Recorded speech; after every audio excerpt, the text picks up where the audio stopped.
All right, so last week we kind of finished off right and around 2021, or I should say earlier in the week.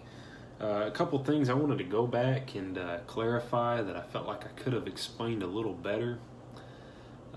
One is what we read in verse 19 and 20 about God being manifest or being clear to all people. Okay, this is not a specific group that Paul was referring to in the past, while he was kind of specific at that time to the Gentiles.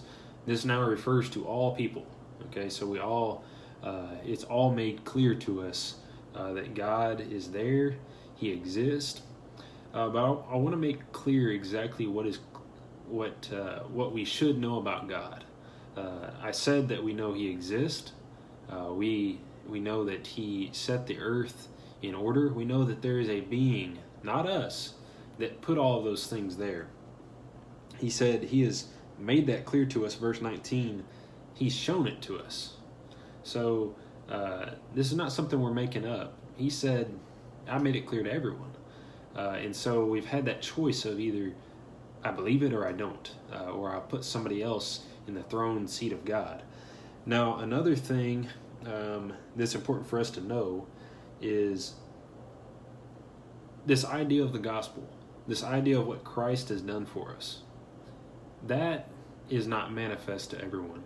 Okay, God showed Himself to people, but He hasn't necessarily shown the gospel, the message of Christ.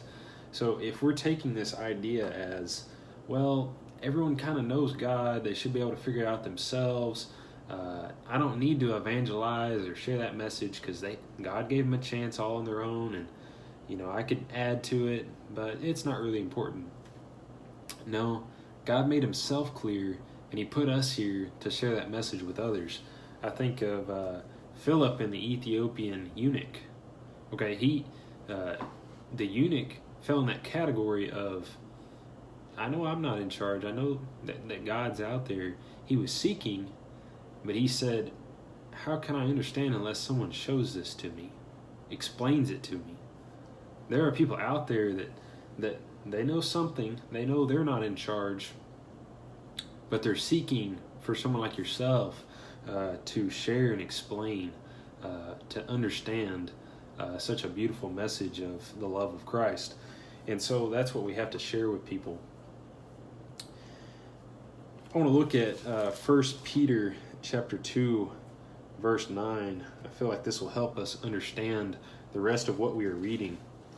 It says, but you are a chosen generation, a royal priesthood, a holy nation, His own special people, that you may proclaim the praises of Him who called you out of darkness into His marvelous light, who once were not a people, but are now the people of God, who had not obtained mercy, but now have obtained mercy.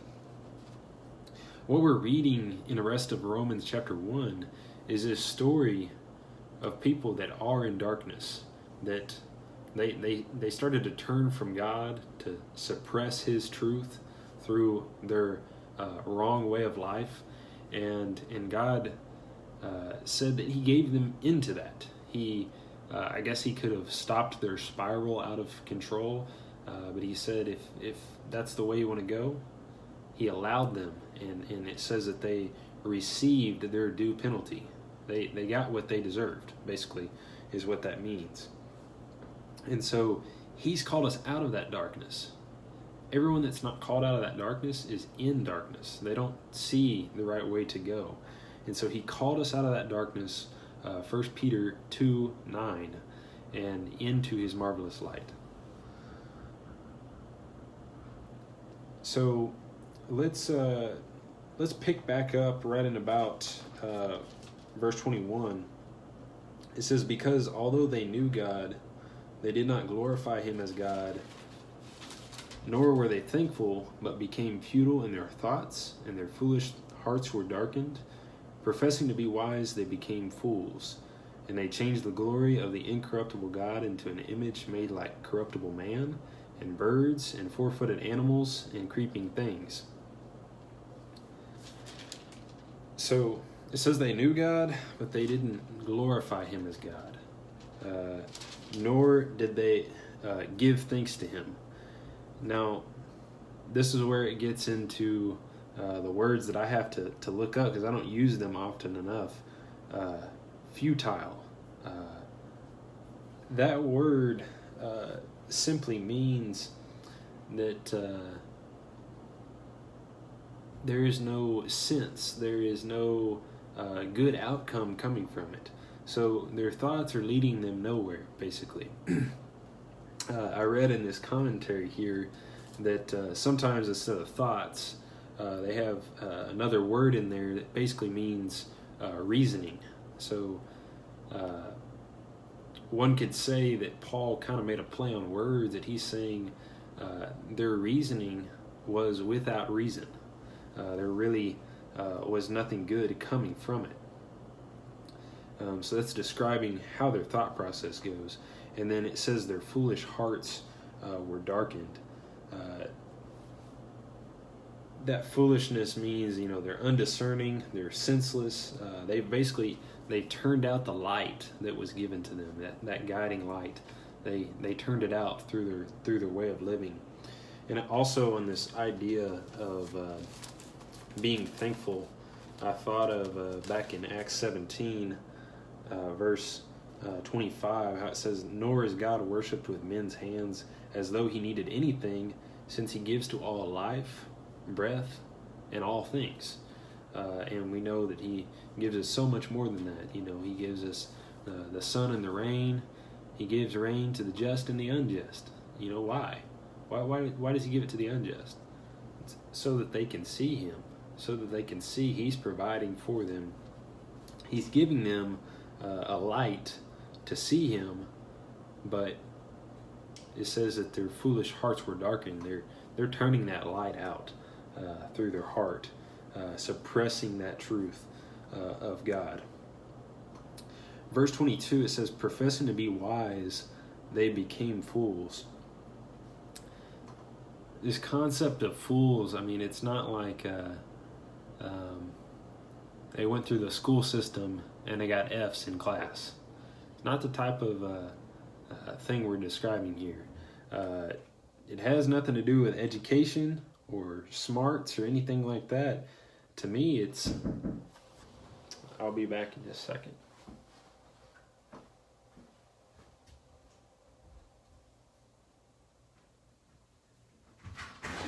What's that? You like chicken? Yeah. Take the stuff off the top of it. Oh, it's got liquid in there. It's chicken, onions, potatoes. It's all been cooked in the oven. Okay. So all I gotta do is heat it up. Just don't use that in the microwave. Gotcha. And you'll see weeds on top of it. That's for flavoring. Take it off before you eat it. Perfect. Thank you. All right, man.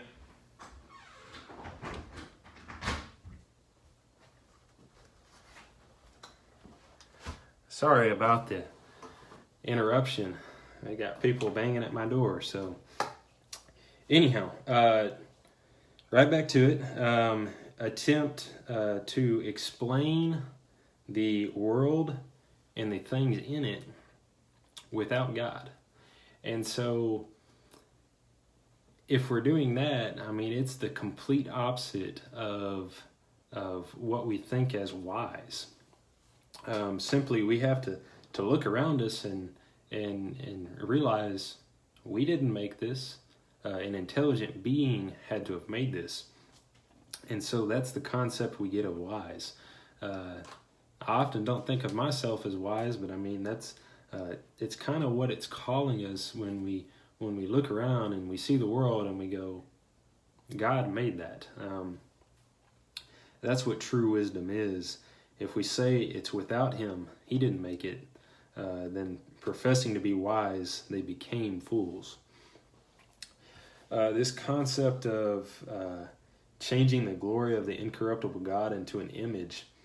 Now, I've always thought that this was interesting because I'm looking at the rest of this list here. If you read on 29, 30, 31, I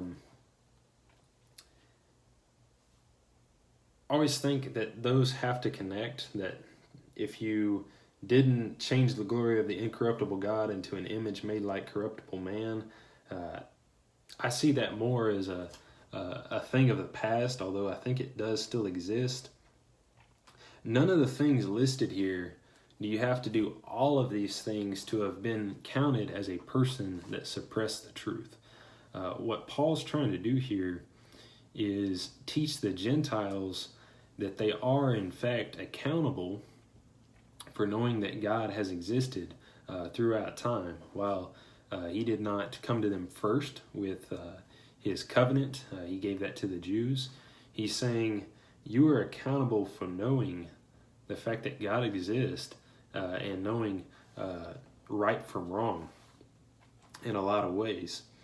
And so this is something that has happened. They've changed the glory of the incorruptible God into an image made like corruptible man. They've diminished the power and the glory and the beauty of who God is. And so again, this list of things it's about to give, you don't have to do all of them to be in this grouping of people who have suppressed the truth. And so we keep that in mind as we go. But there's a lot of things here that we can find the world and possibly ourselves guilty from. But we're hoping that we're part of what's in 1 Peter 2 verse 9 we read earlier, that he called us out of that darkness, that way of thinking. He called us out and we acknowledge God. Verse 24, therefore God also gave them up to uncleanness in the lust of their hearts, to dishonor their bodies among themselves, who exchanged the truth of God for the lie. And they worshipped and served the creature rather than the Creator, who is blessed forever. Amen. Again, this is the idea that we touched on earlier with what's in verse 24, 26, and 28, that God gave them up. It's not necessarily saying he gave up on them, but he's saying, if that's the way you want to go, I'm going to let you. That's the concept of free will, and unfortunately, free will can get you put into a lot of bad situations when you go this route, because it says that they dishonored their bodies, they fell under vile passions, all sorts of things. Verse 27, they received in themselves the penalty of their error, which was due.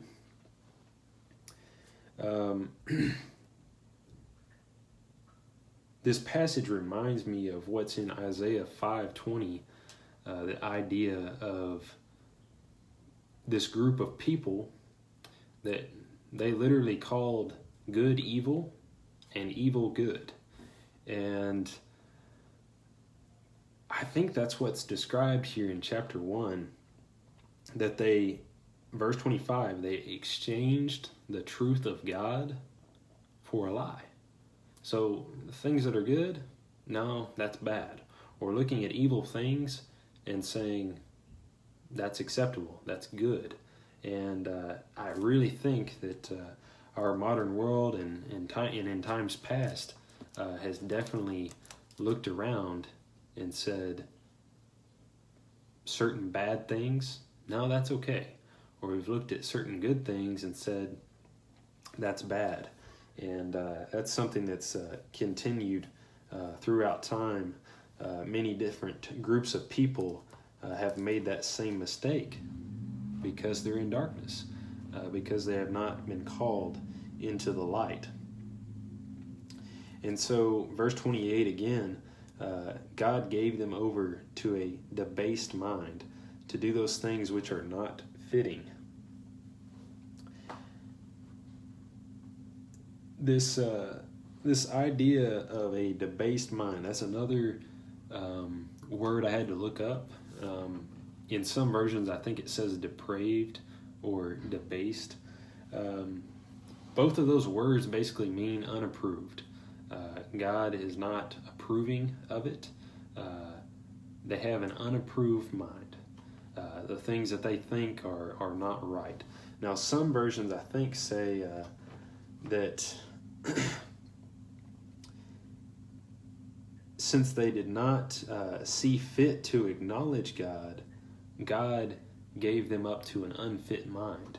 So what's cool there is, again, like earlier, I think Paul can be seen as using kind of a play on words with the original Greek. Since you didn't see fit to acknowledge me, I'm going to give you an unfit mind.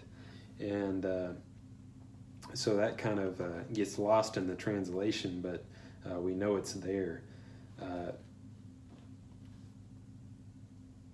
All of what we're reading so far is falling into a category of a certain group of people. They have fallen into ungodliness and unrighteousness. They've suppressed their truth of what they should be seeing, of what they should be acknowledging through their wrongdoing. They've suppressed it, they've put it beneath them, they've held it down. I don't want to look at it, I don't want to see it, I don't want to acknowledge it. They've done all of those things. And Paul is starting to give examples of what that led to. Okay, so this idea of the homosexuality of men with men and women with women, that's one example of where it went wrong.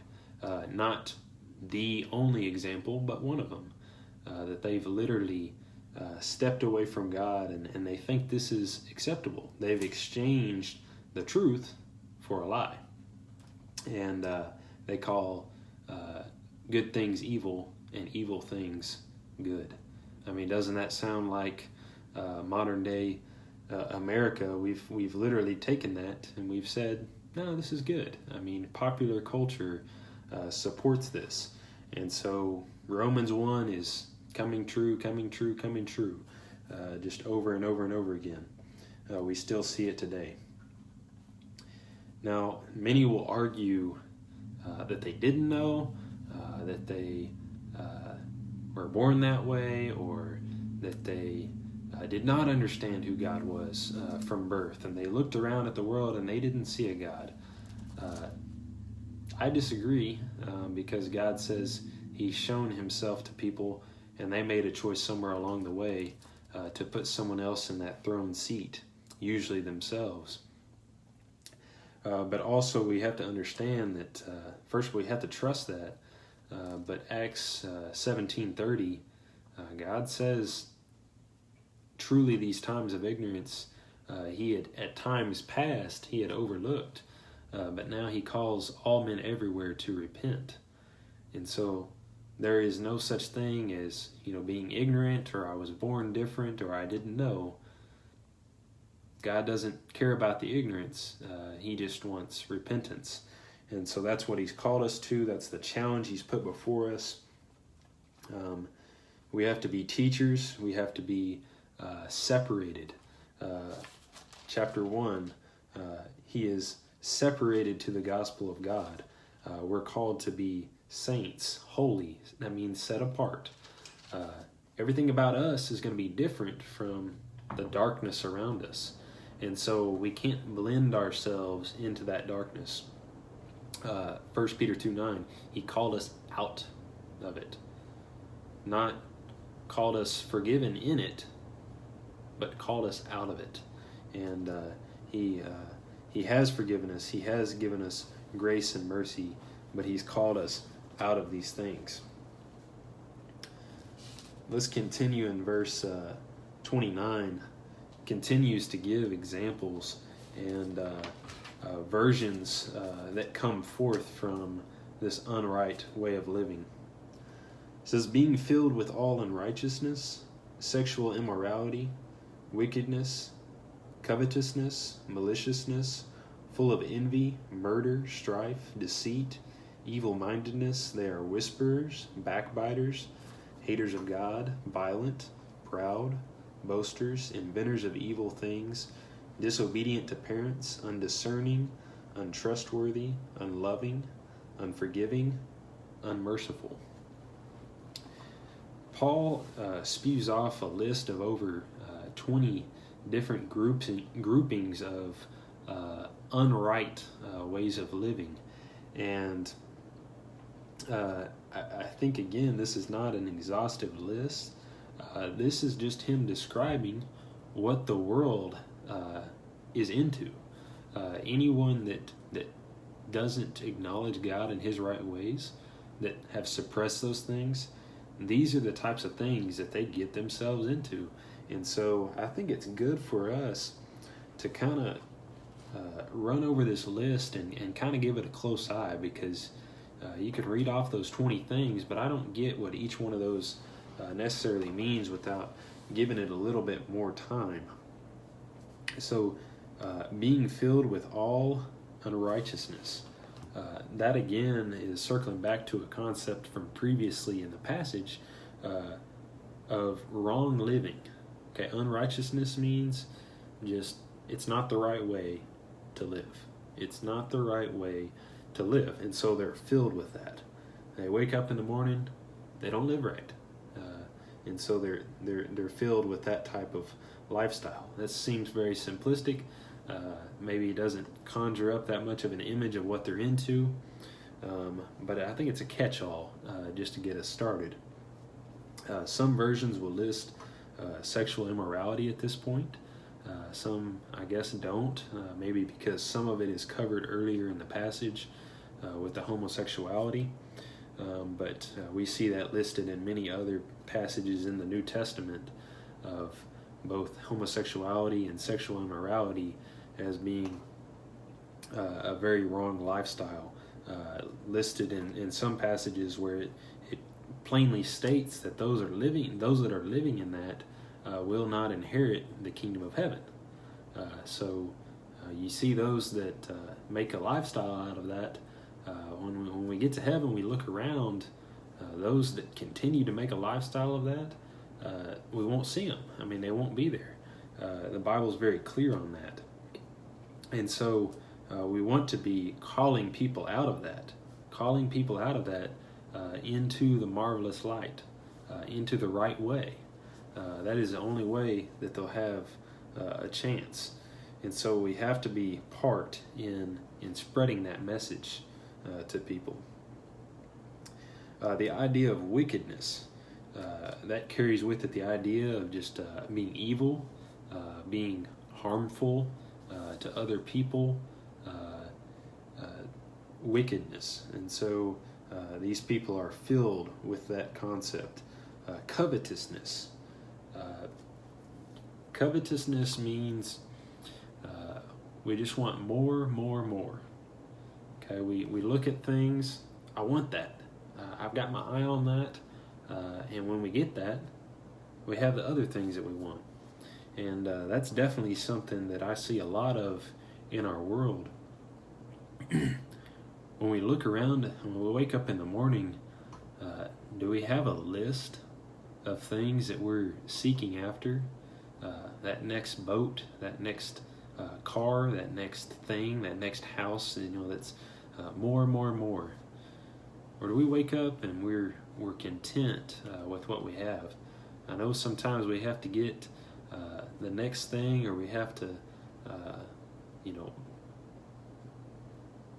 buy something else for ourselves. Yes, that is true. But where's your mindset? Are you coveting? Are you thinking more, or simply getting the things you need and being content the rest of the time?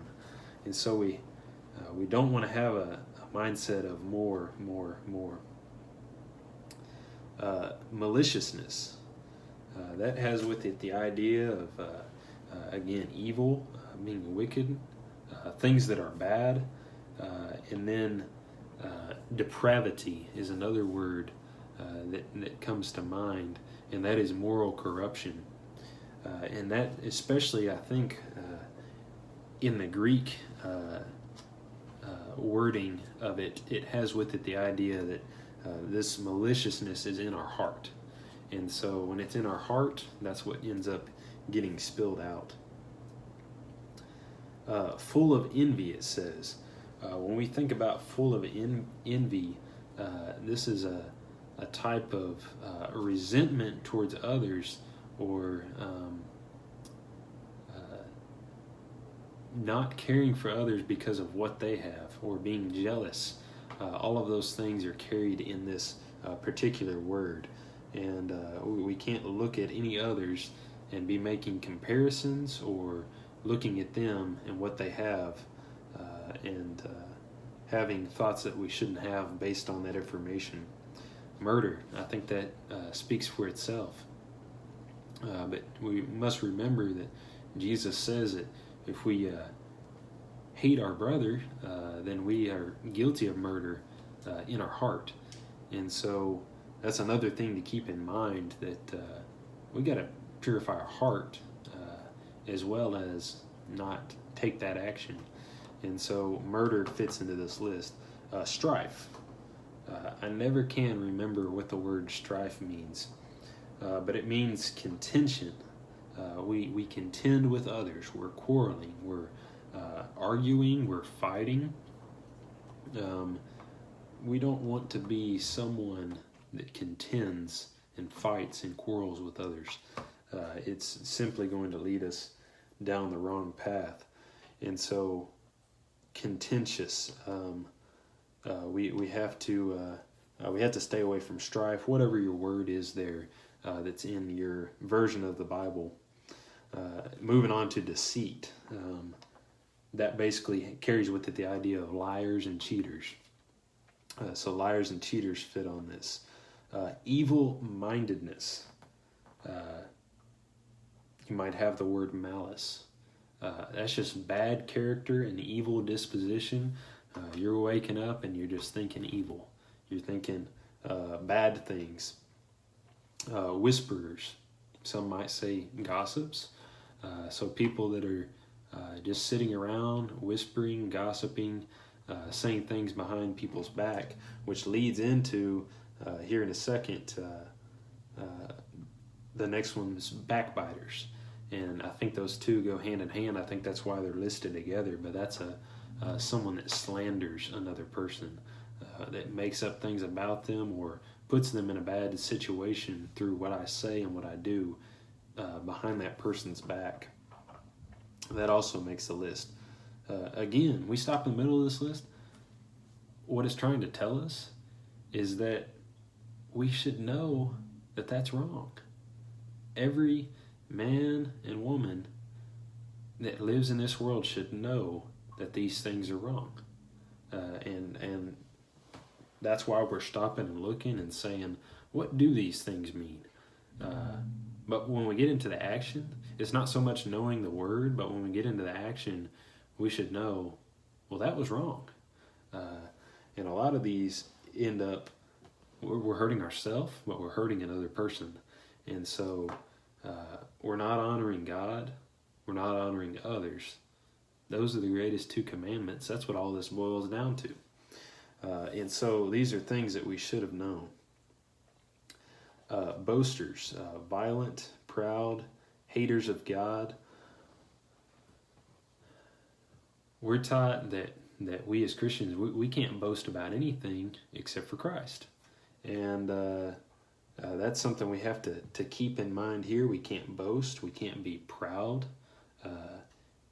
Proud has with it the idea of appearing above. That's the two words that get put in the Greek. We appear above others. And so we don't want to put that appearance out of being proud or prideful.